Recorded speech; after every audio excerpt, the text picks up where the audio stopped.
Jeffrey Epstein एक American financer जो अपने पावरफुल और इंटेलेक्चुअल लोगों के साथ कनेक्शंस की वजह से मशहूर था। अस्सलाम वालेकुम दोस्तों, you are watching clue TV.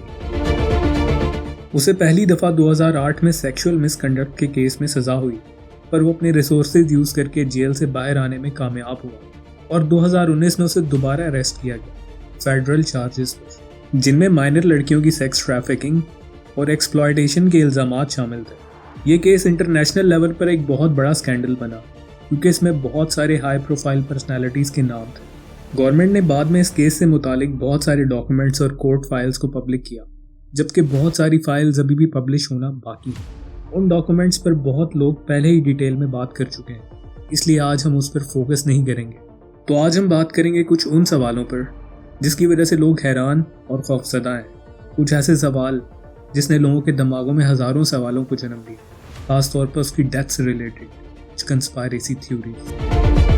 Epstein की मौत के बाद सबसे ज़्यादा डिस्कशन उसके जेल के सीसीटीवी फुटेज पर है। FBI और DOJ ने जब फुटेज को रिलीज़ किया तो उसमें लोगों ने कुछ अजीब सी चीज़ नोटिस की। रात 11:58 और 58 सेकंड के बाद 1 मिनट की रिकॉर्डिंग का गैप है। फुटेज उस पॉइंट पे कट हो जाती है। इसी मिसिंग मिनट ने सबसे ज़्यादा स्पेकुलेशन को जन्म दिया। लोग सोचते हैं कि शायद उसी वक्त कोई ना कोई इंपॉर्टेंट चीज़ ज़रूर हुई है, जैसे कोई सेल के पास आ गया हो, गार्ड्स ने कुछ हाइड किया हो, तो वो उसी मिनट में हो सकता है।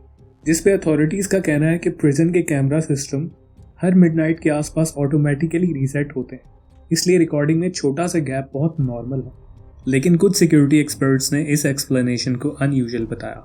उनका कहना था कि हाई सिक्योरिटी जेल में, ख़ास तौर पे इतना हाई प्रोफाइल इनमेट केस, इसमें कैमरास का इस तरह से रीसेट होना स्ट्रेंज लगता है और इसी वजह से लोगों के अंदर बहुत सारे सवालात ने जन्म लिया कि शायद इस फुटेज को इंटेंशनली कट किया गया हो। और इसी के साथ एक और क्लेम हुआ कि जो रॉ फुटेज रिलीज़ हुई वो असल में 2 अलग फाइल्स को मर्ज करके बनाई गई है। लोगों ने कहा कि फाइल्स की एडिटिंग सॉफ्टवेयर के थ्रू हुई है जिनको आपस में स्टिच किया गया है, जिससे ये मज़ीद सस्पिशियस हो गया कि शायद ओरिजिनल रिकॉर्डिंग में कुछ और था। कुछ लोगों ने फ्रेम बाय फ्रेम एनालिसिस करके ये भी क्लेम किया कि सेल के डोर के पास कोई शैडो या मूवमेंट नज़र आती है। कुछ लोग कहते हैं कि वो कोई शख्स था, कुछ कहते हैं कि सिर्फ कोई रिफ्लेक्शन या लो क्वालिटी वीडियो का इफेक्ट। ऑफिशियल तौर पे किसी भी आउटसाइडर की कंफर्मेशन हमें नहीं मिलती, लेकिन मिसिंग मिनट और पॉसिबल मूवमेंट की वजह से स्टोरी मज़ीद स्ट्रॉन्ग हो जाती है। और इस रात सिर्फ मिसिंग मिनट का इशू नहीं था। रिपोर्ट्स के मुताबिक जेल में कुछ कैमरास प्रॉपर्ली काम नहीं कर रहे थे और जो कैमरास एक्टिव थे वो सिर्फ हाफ वे दिखाते थे।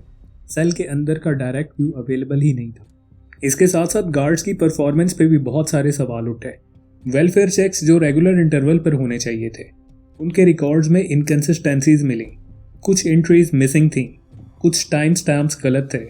ये बात लोगों को मज़ीद सस्पिशियस लगी। लोग कहते हैं कि broken cameras, missing minute, guards की इनकम्प्लीट रिपोर्टिंग एक ऐसा कॉम्बिनेशन क्रिएट करता है जो कोइंसिडेंस से ज़्यादा कुछ और लगता है। अथॉरिटीज़ ने इसे नेग्लिजेंस और प्रोसीजरल फेलियर कहा।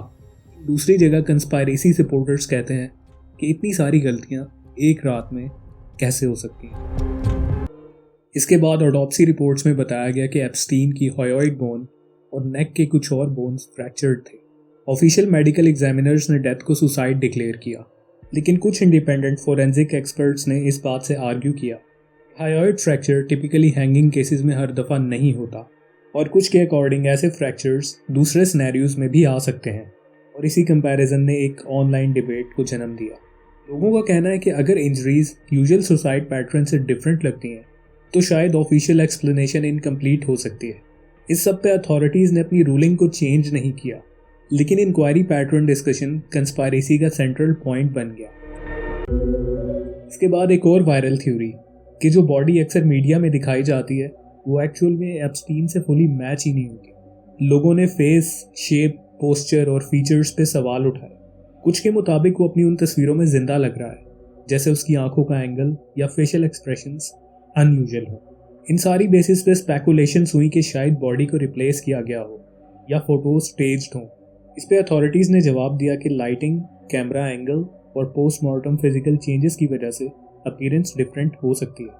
लेकिन फिर भी क्योंकि visual evidence strong emotional impact डालता है तो ये थ्योरी बहुत वायरल हुई और लोग इसकी हर डिटेल को कंपेयर करते रहे। इसके बाद एक थ्योरी ये भी सामने आती है कि एप्स्टीन का एक सीक्रेट ऑनलाइन आइडेंटिटी थी, लिटिल एस जेफ 1, और क्लेम हुआ कि ये यूज़र नेम लीक डॉक्यूमेंट्स में जगह जगह दिखाई देता है। और हैरत की बात यह है कि ये अकाउंट हमें फोर्टनाइट में भी एक्टिव दिखाई देता है, हत्ता कि 2019 के बाद तक की एक्टिविटी हमें शो हो रही थी।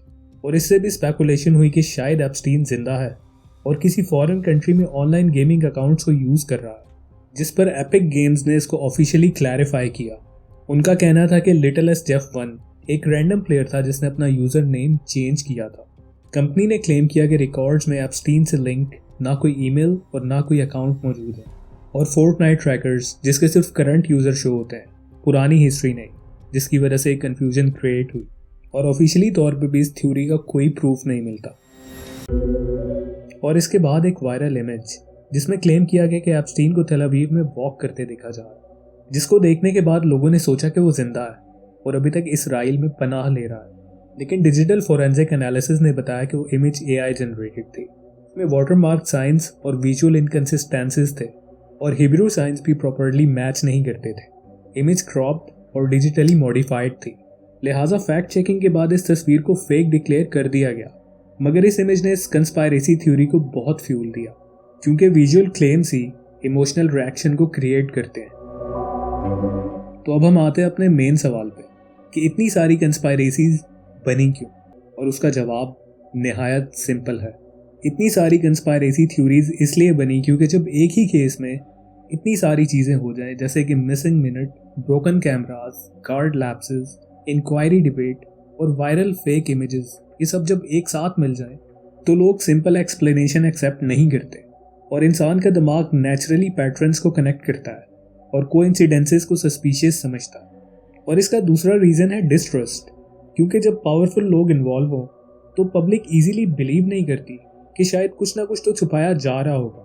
मगर रियलिटी ये है कि ऑफिशियल इन्वेस्टिगेशंस ने इसको सुसाइड कंक्लूड कर दिया है।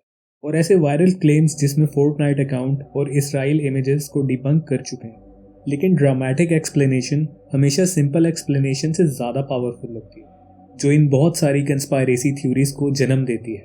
इन सब में से आप किस पे बिलीव करते हैं, मुझे लाजमी बताइएगा। तब तक के लिए अपना बहुत सारा ख्याल रखिए। अल्लाह आप सबको अपने हिफ्ज़ व अमान में रखे। अल्लाह हाफ़िज़।